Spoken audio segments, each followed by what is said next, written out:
Hello students, good evening.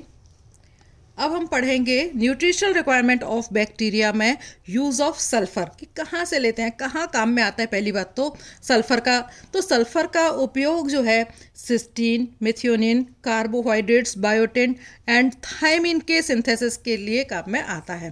ठीक है, तो ज़्यादातर जो माइक्रोब्स हैं वो सल्फेट को सल्फ़र के रूप में उपयोग में लेते हैं। तो सल्फ़र अनेक सिंथेटिक रिएक्शंस में रिड्यूस्ड रूप में भाग लेती है। यह डिहाइड्रेशन द्वारा RSSR समूह में परिवर्तित होती है और हाइड्रेशन द्वारा भी इनका अपचयन जो है वो होता है। तो इस प्रोसेस में जो सल्फेट जो है SO4 का अपचयन होता है हाइड्रेशन के द्वारा। तो SO4 का अपचयन हुआ, SO3 में बदला, फिर SO2 में बदला, फिर सल्फाइड में बदला, फिर लास्ट में किस में बदल जाता है, H2S में बदल जाता है। तो सल्फर जीवाणु और जो थायोबैक्टीरिया जीवाणु होती हैं वो सल्फर का यूज़ या तो H2S की फॉर्म में करते हैं या फिर H2 सल्फर डाइऑक्साइड की फॉर्म में, सल्फर की फॉर्म में उसको यूज़ में लेते हैं। तो इसी प्रोसेस में जो ऑक्सीजन का जो यूज़ है वो भी उसका किया जाता है। नाउ इसी तरह से जो फास्फोरस है उसके को भी बैक्टीरियाज में की ज़रूरत होती है। फास्फोरस कहाँ काम में आता है? न्यूक्लिक एसिड बनने में, फॉस्फोलिपिड्स में, न्यूक्लियोटाइड्स में, ATP में, कोफैक्टर के फॉर्म में, प्रोटीन्स और बहुत सारे जो ऑर्गेनिक कंपोनेंट्स जो हो, सेल्यूलर कंपोनेंट्स जो होते हैं वहाँ पर फास्फोरस पाया जाता है। तो इनकी कमी को पूरा करने के लिए बैक्टीरियाज जो हैं वो फास्फोरस को काम में लेते हैं। तो लगभग सभी माइक्रोब्स जो हैं वो इनऑर्गेनिक फॉस्फेट को फॉस्फेट के सोर्स के रूप में काम में लेते हैं। ठीक है ना, कुछ जो बैक्टीरिया हैं वो वातावरण से फॉस्फेट का स्तर कम होने पर यदि बैक्टीरिया तो उनकी ग्रोथ जो है उस पर भी इफेक्ट आता है। तो फॉस्फेट को P2O5 के द्वारा भी लिया जा सकता है और फॉस्फेट के रूप में भी लेते हैं। नाउ ऑर्गेनिक सब्सटेंसेस की requirements of organic growth factors.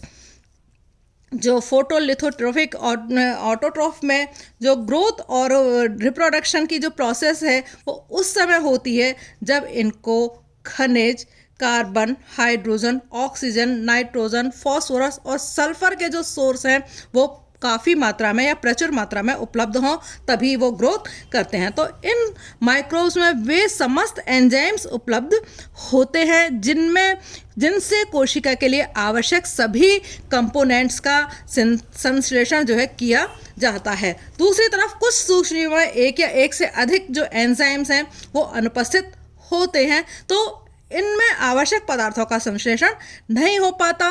तो इन आवश्यक पदार्थों को संश्लेषण के लिए उनको बाहर के वातावरण में उपस्थित इन पदार्थों पर या फिर इनके पूर्ववर्ती पदार्थों पर निर्भर रहना पड़ता है। तो फिर इसका मीन्स ग्रोथ फैक्टर्स क्या हो गए? तो इस प्रकार के ऑर्गेनिक सब्सटेंस जो सूक्ष्म जीवों के द्वारा संश्लित नहीं होते हैं और इनको वो बाह्य वातावरण से प्राप्त करते हैं, तो इस तरह के फैक्टर्स को ग्रोथ फैक्टर्स कहा जाता है। तो ग्रोथ फैक्टर्स को 3 श्रेणियों में रखा गया है। एक तो अमीनो एसिड्स में, दूसरा प्यूरिन्स एंड पिरिमिडिन्स में और तीसरा विटामिन्स में। अमीनो एसिड्स जो हैं, अमीनो एसिड्स का यूज़ जो है प्रोटीन सिंथेसिस के लिए किया जाता है, ये आप लोगों को पता है। और प्यूरिन एंड पिरिमिडिन्स इनका यूज़ जो है DNA और RNA के संश्लेषण के लिए किया जाता है। विटामिन्स क्या होते हैं? विटामिन्स छोटे ऑर्गेनिक सब्सटेंस होते हैं जो कि एंजाइम्स के साथ मिलकर के कोफैक्टर का कार्य करते हैं। तो सूक्ष्म जीवों की ग्रोथ के लिए इनकी बहुत कम मात्रा में प्रेजेंस जरूरी होती है, मीन्स इनका होना ज़रूरी होता है, चाहे कम मात्रा में होते हों। तो फॉर एग्जांपल तो कुछ बैक्टीरिया जैसे कि स्ट्रेप्टोकोकस फिकेलिस है तो उसको ग्रोथ के लिए 8 विटामिन्स की आवश्यकता होती है। इसी तरह से हीमोफिलस इन्फ्लुएंजाई है जो है उसको ग्रोथ के लिए हीम की आवश्यकता होती है। इसी तरह से जो कुछ माइक्रोप्लाज्मा के द्वारा कोलेस्ट्रॉल का यूज़ किया जाता है। तो यदि ये नहीं मिलेंगे उनको तो उनके अंदर ग्रोथ भी नहीं होती है। तो ज़्यादातर विटामिन्स और अमीनो अम्लों के जो बायो एसिड्स के निर्धारण में लैक्टोबैसिलस और स्ट्रेप्टोकोकस जो बैक्टीरियाज हैं उनका यूज़ किया जाता है।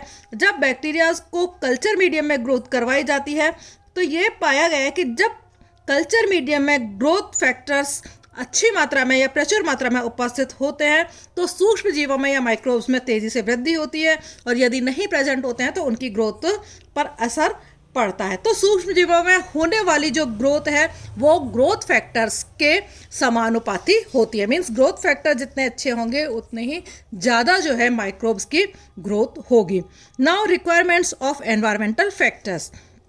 माइक्रोब्स में ग्रोथ के लिए आइडियल या ऑप्टिमम टेम्परेचर, नमी, सैलिनिटी, कंसंट्रेशन, ऑक्सीजन और उचित पीएच की ज़रूरत होती है, तभी ये अच्छी तरह से ग्रोथ कर पाते हैं। तो अनेक माइक्रोब्स की इन वातावरणीय कारकों की सीमाकारी सीमाओं में ही संवर्धित किया जा सकता है।